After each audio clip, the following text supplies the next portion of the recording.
انتبه انتبه انتبه انتبه أيها المسلم الكريم، أن يدخلك بسبب أن يحصل لك شيء من البلاء، العجز أو الخور، أو أن يحصل في أوساطنا أننا لسنا على الحق.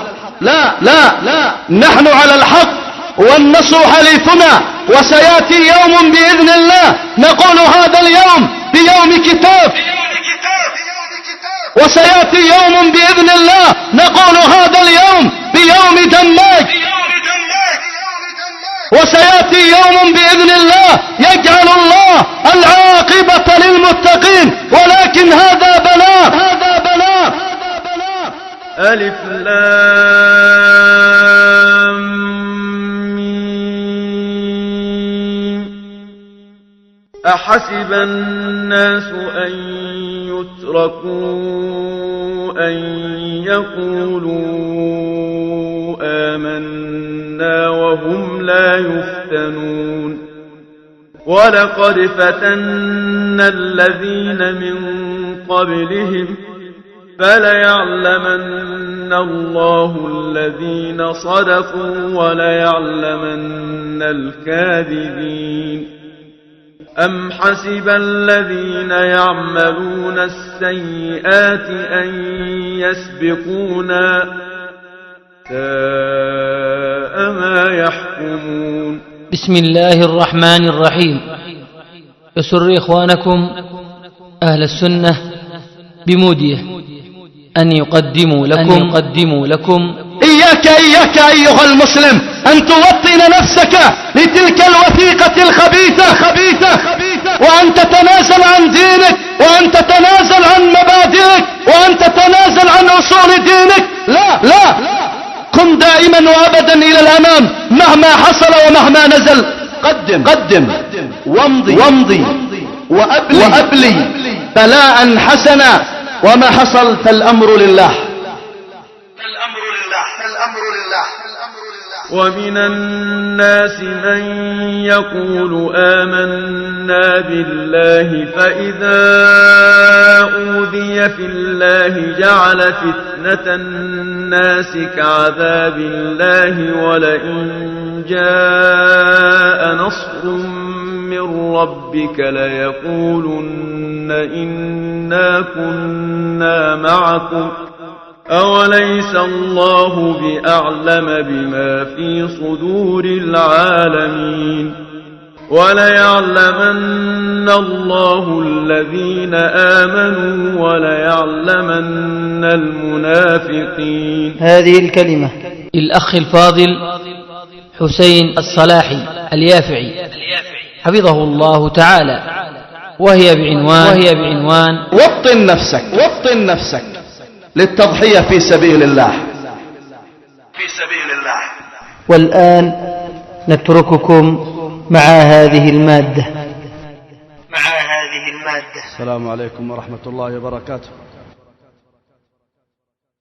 الحمد لله والصلاة والسلام على رسول الله وعلى آله وصحبه وسلم تسليما كثيرا مزيدا إلى يوم الدين. أما بعد، فنحمد الله تبارك وتعالى الذي وفقنا لهذا المجلس الطيب والعظيم الذي سمعنا فيه كلمات طيبة وإرشادات مفيدة، وما كنا نحب أن نقوم في هذا المقام، فإذا كثر الكلام كان للشيطان منه نصيب. إخواني في الله، إن كان لي من كلمة فأوصي نفسي وإخواني بأن نصدق الله في هذه الدعوة، وأن نخلص هذه القلوب لعلام الغيوب، وأن نغسلها من الذنوب والعيوب. فيا أهل السنة، إنكم والله على الحق ولا شك ولا ريب، وأن هذه الطريقة التي تمشون عليها لا نظير لها، فلله الحمد.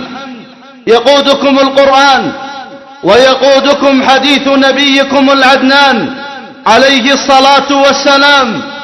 هذه الدعوة ليس لها رجال آراؤهم فوق القرآن والسنة، إنما من كان مع القرآن والسنة عظمناه، ومن خالفها تركناه، وإن كنا قد عظمناه أياما وشهورا وسنين لتعظيمه، فإذا خالف تركناه مهما كان ومهما كان، لأن الحق أحق أن يتبع، ولا شيء أعظم من الحق أيها الناس ومعشر المسلمين.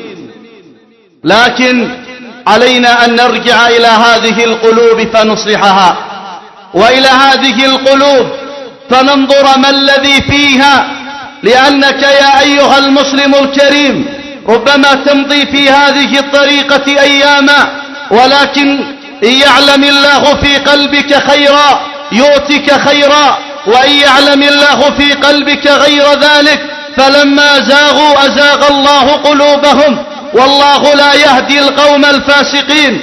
اعلموا عباد الله أن أهل السنة والجماعة مهما حصل لهم ومهما نزل بساحتهم وما حل بهم من البلاء ونزل بهم من الرزاء، فلا ينبغي لهم أن يتقهقروا، ولا ينبغي لهم أن يتأخروا، ولا ينبغي لهم من رحمة الله أن يقنطوا، بل ليعلموا أن الأمر كله لله، وأن لله عاقبة الأمور. ما حصل بنا أيها الناس فقد حصل لأصحاب رسولنا صلى الله عليه وسلم يوم بدر نصر عزيز ومؤزر، ويوم أحد إذا بربنا سبحانه وتعالى يبتلي أصحاب نبيه، فقتل من قادتهم حمزة، وقتل من قادتهم مصعب بن عمير، وقتل من قادتهم عبد الله بن حرام، وقتل فلان وفلان من خيرة أصحاب النبي العدنان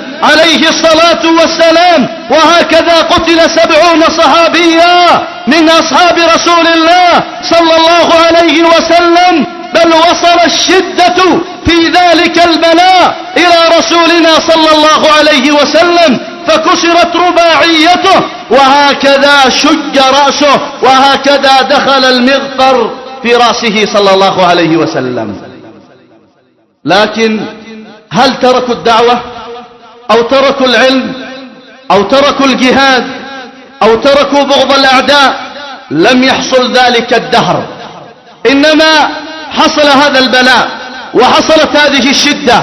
وكما سمعت أن الله سبحانه وتعالى يعطيك النصر لتستفيد من النصر، ويعطيك بلاء لتستفيد من البلاء.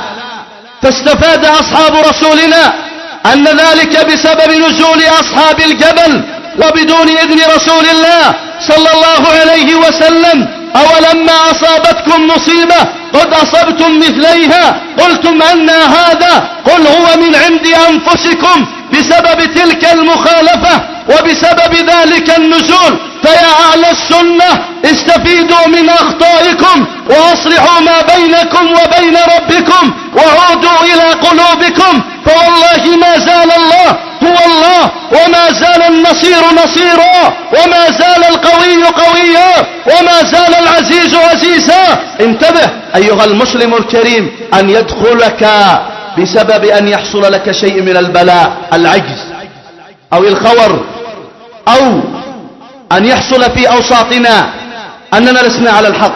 لا، نحن على الحق والنصر حليفنا، وسيأتي يوم بإذن الله نقول هذا اليوم بيوم كتاب، وسيأتي يوم بإذن الله نقول هذا اليوم بيوم دماج، وسيأتي يوم بإذن الله يجعل الله العاقبة للمتقين. ولكن هذا بلاء. ألف لام ميم. أحسب الناس أن يتركوا أن يقولوا آمنا وهم لا يفتنون، ولقد فتنا الذين من قبلهم فليعلمن الله الذين صدقوا وليعلمن الكاذبين. وطن نفسك للتضحية في سبيل الله، وطن نفسك.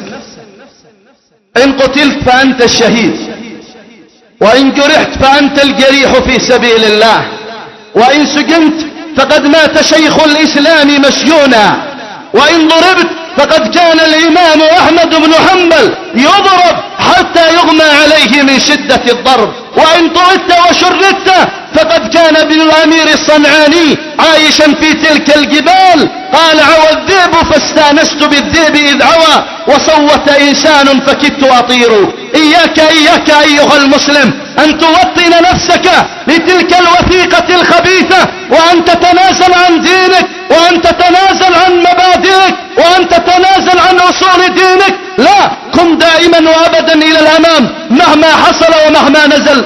قدم وامضي وأبلي بلاء حسنا، وما حصل فالأمر لله من قبل ومن بعد. الذين كانوا في دماج والذين كانوا في كتاف كانوا في خير، القتيل منهم والجريح منهم والمجاهد منهم والمرابط منهم. وما حصل هذا ليس بأيديهم، النصر ليس بأيديهم، عواقب الأمور ليس بأيديهم، ذلك لله وحده. ومن حكمة الله أن جعل الله بعد بدر أحدا من أجل أن يتعلم أصحاب رسول الله أن النصر من عند الله. ومن حكمة الله أن جعل الله في هذه الأيام لأهل دماج في الأولى نصرا وفي الثانية بلاء، من أجل ألا تمتلئ قلوبنا عجبا ولا تمتلئ قلوبنا غرورا. ألا فيا أهل السنة ما انتهت الحرب؟ إن الحرب لا يقودها الحوثي، إن الحرب لا يقودها علماني، هذا حرب من الأرض كلها، من جميع أعداء الإسلام يريدون محاربتنا. ألا نجتمع في مثل هذه المحاضرة، وألا نجلس في مثل هذه الجلسة، وألا نسمع مثل هذه الكلمات. لماذا؟ لأنهم يعلمون أن هذا خطر على كل من كفر. ولكن أيها المسلم الكريم وطن نفسك، والأمر لله وحده، الذي نصر نوحا بماء منهمر وفجر له الأرض عيونا فالتقى الماء على أمر قد قدر، والذي نصر هودا بريح صرصر عاتية، والذي نصر صالحا بالصيحة، والذي نصر لوطا بذلك العذاب قلب الله على قومه الأرض عاليها سافلها وأمطر عليهم حجارة من سجيل، والذي نصر موسى بالعصا. وهكذا نصر أنبياءه بجنود من عنده، سينصر أولياءه. فوطنوا أنفسكم يا أهل السنة على الثبات حتى الممات، مهما حصل ومهما نزل ومهما حل. فليس عندك استعداد أن تتخلى عن دينك، وأن تتخلى عن طريقتك، وأن تتخلى عن صلاتك وصيامك. واصبر لما نزل، واصبر وما صبرك إلا بالله. على الله توكل، ومن يتوكل على الله فهو حسبه. ربنا لن يضيع أهل الخير ولن يضيع هذه الدعوة. وكما ابتلى الله ربنا أصحاب نبيه صلى الله عليه وسلم بمقتل حمزة ابتلانا، فقتل من أكثر المناطق خيرة أهلها. ولكن هنيئا لهم، والله هنيئا لهم ثم هنيئا لهم. وأقول لك أيها الأخ استعد وأعد العدة، وقوي إيمانك في قلبك. هنالك من الناس ضعف إيمانهم فنزلت بهم هممهم إلى درجة أن يخاوي عدوه وأن يعادي أخاه، للجبن ولقلة الإيمان ولضعف التوكل على الله رب العالمين. أما أنت فوطن نفسك، والحرب ما انتهت، الحرب بدأت. وفق الله الجميع لما يحب ويرضى، والسلام عليكم ورحمة الله وبركاته.